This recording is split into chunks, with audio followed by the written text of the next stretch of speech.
Your Honor, and I did discuss it with my client. Okay, all right. I am, yes. Okay, and have you read and reviewed that? I did do that in the breakout room, Your Honor. Sorry, there's a lot of feedback, I think, from the jail screen. I think that's our problem right now. Yeah, our problem is from the But yes, I jail did review screen. it, and I talked to her. Okay, all right, so they're recommending release with conditions in this matter. So we're gonna go from there. We have the PCC date. I'm gonna have you speak to bond, and then I'll make my decision as to bond. And I'll also have prosecution speak to bond. Ms. Carragongo, you're asking the court to accept the recommendation as provided by pretrial services? I am, Your Honor. MCR 6.106, if you go through those conditions, provide that a personal recognizance bond with any conditions should be provided unless Ms. Bryant fell under some of the very specified exceptions to a personal bond that are listed. The court can also provide a cash bond if the court finds that Ms. Bryant is either a risk to the community or a flight risk. This particular case is serious, and we're not denying that it's a very serious case. However, I don't believe that the facts and circumstances of the case give any indication that Ms. Bryant is a risk to the community at large. In addition to that, there is no indication that Ms. Bryant is a flight risk. She's a lifelong resident of the county. She was residing within the city limits of this community. She, was employed, and she has ties to the community. In speaking to her, she also is asking that the court consider a tether, which could be part of a bond if the people had any concerns that she posed a flight risk. I do think, the recommendation from pretrial services is in line with the Michigan court rules, understanding that it is a very serious offense. But the court rules are what they are, and they do provide that Ms. Bryant should be released on a personal bond with conditions, so that's what I'm asking the court to do. Ms. Green, would you like to address the court regarding bond in this matter? Thank you, Your Honor. I did have the opportunity to look at the pretrial services report. I know, Your Honor, just swear to facts yesterday, and that those are fresh in your memory. One moment, please. I'm going to mute the jail camera, and go ahead, Ms. Green. Thank you. I did have the opportunity to review the pretrial services report. I know that Your Honor just listened to the swear to facts yesterday, and I'm sure that those are fresh in your memory.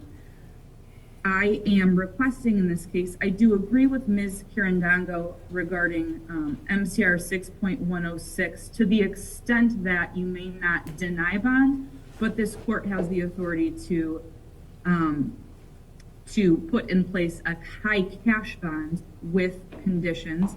And I believe that it appears that Ms. Bryant is not employed, and that her resident status may be transient. So I consider her, and I think that the facts of this case portray her as a potential flight risk, and that there are 3 victims in this case that she should absolutely be prohibited from having contact with.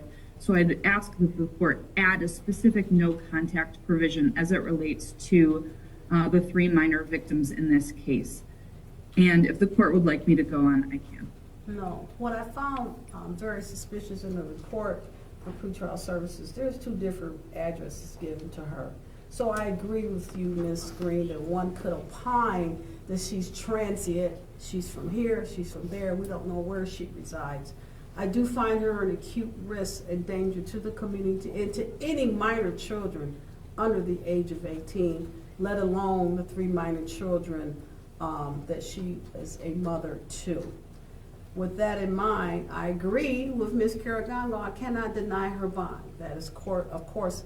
My first knee-jerk reaction was to deny her bond. However, because I find her acute danger, I find her a continued danger to the children. My main concern is, I don't know who, if anyone, that the children have been given to. If it is a family member, I'm concerned that she still may have contact with the family member from the jail with instructions to continue to engage in the fear tactics to forbid the children from cooperating with authorities in their continued investigation in this matter. For that reason alone, I'm giving her a $250 million bond in this matter, cash only. The other aspects, should she post said bond, she is not to have any contact with these children by family members, third-party agents, or friends.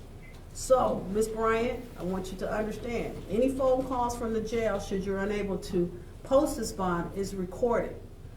Should the court find out that you are sending messages to engage in further fear tactics and intimidation of the children, your phone privileges will be removed.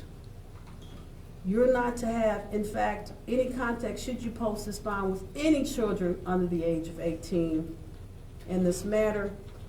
If you post this bond, you should be supervised by pretrial services, no alcohol or drugs, no weapons or firearms, and a GPS tether with a verified address, because I'm concerned pretrial services has indicated 2 different reported addresses for you.